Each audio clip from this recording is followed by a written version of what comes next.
3 go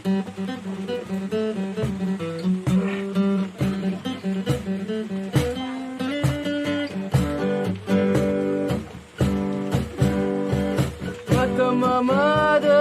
nanga aiga nungsinarami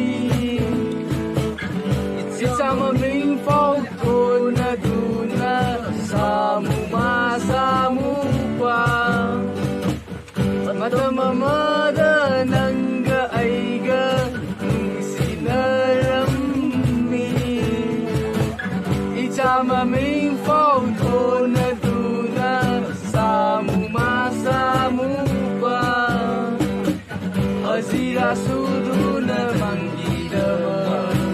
Mobile phone call lady ki Hazira sudu na nanggida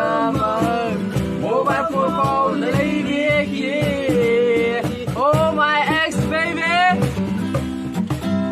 Nang wakan di kita gak kan bawa le